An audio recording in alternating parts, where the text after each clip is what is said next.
నమస్కారం అండి. నేను డాక్టర్ మోవా శ్రీనివాస్ మాట్లాడుతున్నానండి. ఇవాళ మనం ఒక షుగర్‌కి సంబంధించినటువంటి ఒక కథని మాట్లాడుకుందాం. సో, కథ సారాంశం చివరికి మీకు అర్థమవుతుంది.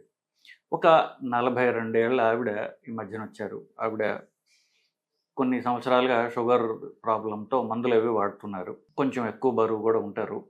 సో, ఆవిడ ఈసారి రావడానికి కారణం ఏంటంటే, లాస్ట్ మంత్ వచ్చినప్పుడు షుగర్ చక్కగా కంట్రోల్‌లో ఉందండి. మందులు మీరిచ్చారు. మందులు వాడుతున్నాను. చక్కగా బావుంది. నేను ఎక్సర్సైజ్ చేస్తున్నాను రెగ్యులర్‌గా అంతా బావుంది. కానీ షుగర్ కంట్రోల్‌లో ఉండట్లేదండి. అంతకుముందు ఉన్నటువంటి ఫాస్టింగ్ షుగర్ తినకముందు 120 ఉండేది. ఇప్పుడు 156కొచ్చేసింది. అంతకుముందు తిన్న తర్వాత షుగర్ ఉండే 155 షుగర్ ఏదైతే ఉండేదో నెల క్రితము, ఇప్పుడు అది 185కి చేరుకుంది. హెచ్‌బీఏ1సి అనేటటువంటిది 7.2% ఉండేది. ఇప్పుడు 8.5%కి వెళ్ళిపోయింది. నేను తిండి మార్చలా. మందులు తగ్గించలేదు. జాగ్రత్తగా మందులు వాడుతున్నా. ఎక్సర్సైజ్ చేస్తున్నా. కానీ ఎందుకు ఇలా అవుతోంది అని చెప్పేసి ఆవిడ ఆశ్చర్యంతో ఒకంత నా దగ్గర రావడం జరిగింది. అప్పుడు ఆవిడతో కూర్చొని మీరు ఏమి దినచర్య మారి ఉండొచ్చు నెల రోజుల క్రితానికి ఇప్పటికి అనేటటువంటి దాన్ని అనలైజ్ చేయడం మొదలుపెట్టాం. మాటల సందర్భంలో ఆవిడ ఏం చెప్పారంటే, అది కాదు సార్, అంతకుముందు కాఫీలో నేను చిటికెడు షుగర్ వేసుకునేది దాన్ని. కానీ ఇప్పుడు ఈ నెల నుంచి ఆశ్చర్యకరంగా షుగర్ బదులు బెల్లం వేసుకుంటున్నాను. బెల్లం వేసుకుంటున్నా కూడా షుగర్ అలా పెరిగింది నాకు అనేటటువంటి ఒక అనుమానం ఆవిడ వ్యక్తం చేశారు బేసికలీ. షుగర్ తగ్గించి బెల్లం వేసుకుంటున్నా కూడా షుగర్ అలా పెరిగింది అన్నారు ఆవిడ. ఆ స్పెసిఫిక్ అంశం గురించి ఇవాళ మనం వీడియో చేయబోతున్నాం. సో ఆవిడకి చెప్పిందే మీకు చెప్తున్నాను బేసికలీ. బెల్లం అనేది 2 రకాలు. ఒకటి చెరకు నుంచి వచ్చేది, 2 తాటి పండు నుంచి వచ్చేది అటువంటిది. సో తాటి పండు గురించి, తాటి బెల్లం గురించి అంతకుముందు ఒక వీడియో చేసి అది మీరు చూడొచ్చు. సో బేసికలీ బెల్లం వచ్చేది చెరకు నుంచి. ఆ బెల్లాన్ని ఇంకా శుద్ధి చేయగా ఆ పసుపచ్చ బెల్లం కాస్త తెల్లగా మారుతుంది. దాన్ని చక్కెర లేదంటే షుగరు ఇంగ్లీష్‌లో, పంచదార, చక్కెర ఇట్లాగా మనం మాట పెట్టి పిలుస్తాం. సో శుద్ధి చేయనటువంటి చక్కెరే బెల్లము. ఈ బెల్లంలో మీరు సైంటిఫిక్‌గా చూసినట్లయితే షుగర్‌లో ఉండేటటువంటి దాంట్లో 65-85% వరకు షుగర్ ఉంటుంది దాంట్లో.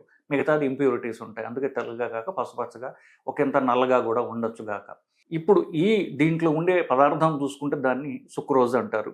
ఈ సుక్రోజ్‌లో 50% గ్లూకోజ్ ఉంటుంది. 50% ఫ్రక్టోజ్ ఉంటుంది.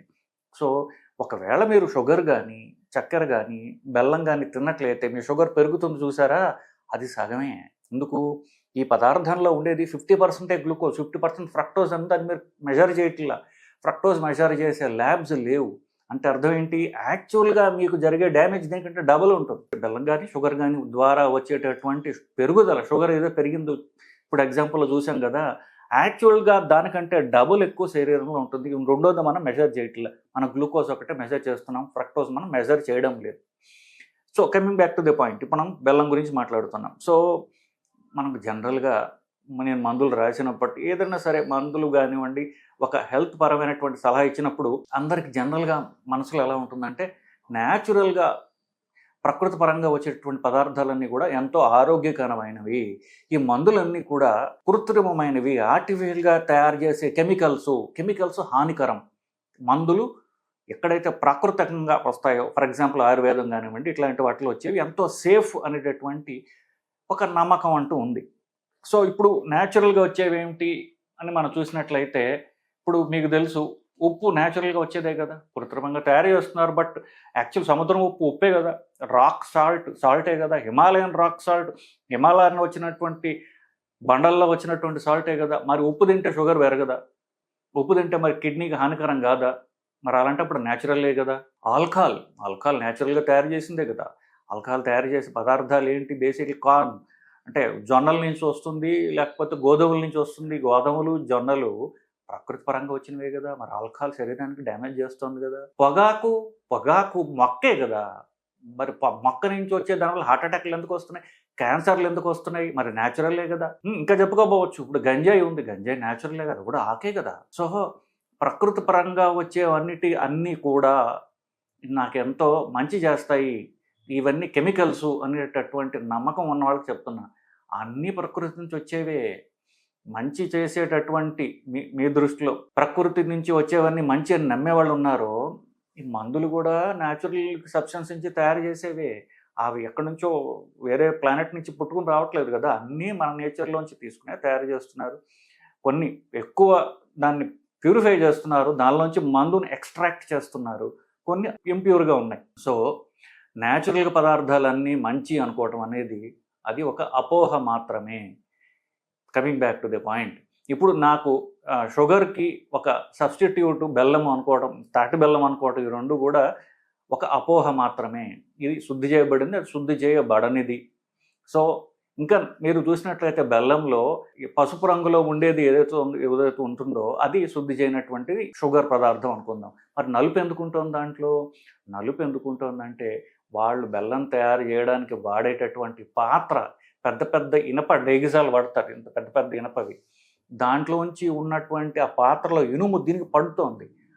ఆ డేగిజాలు ఎప్పుడన్నా చూసారా మీరు? ఎలా అశుభ్రతతో వాళ్ళు చేస్తారో ఒక్కసారి మీరు చూసినట్లయితే అది మళ్ళీ తినబుద్ధి కాదు మీకు బేసికలీ. సో ఆ నలుపు వచ్చేది ఇనుమే. ఆ ఇనుప పాత్ర వాళ్ళు ఎంత క్లీన్గా ఉంచుతారో ఒక్కసారి మీరు చూసినట్లయితే అసలు బెల్లం మీరు జీవితంలో తినబుద్దే కాదు మీకు. సో ఇవన్నీ కూడా న్యాచురల్గా వచ్చేవే, కానీ అవి చేసే హాని శరీరానికి చేస్తాయి. సో షుగర్ సబ్స్టిట్యూట్స్కి, షుగర్కి సబ్స్టిట్యూట్, షుగర్ మానేయమంటే షుగర్ సబ్స్టిట్యూట్ తీసుకోమని కాదు. Sugar substitute, artificial sugar substitutes ఉన్నాయి. అవైతే కొంతవరకు దాంట్లో ఈ గ్లూకోజ్ తక్కువ ఉంటుంది, కానీ బెల్లం అనేది షుగర్ సబ్స్టిట్యూట్ కాదు. ప్రకృతి పరంగా వచ్చేవన్నీ కూడా ఎంతో మంచి చేస్తాయి.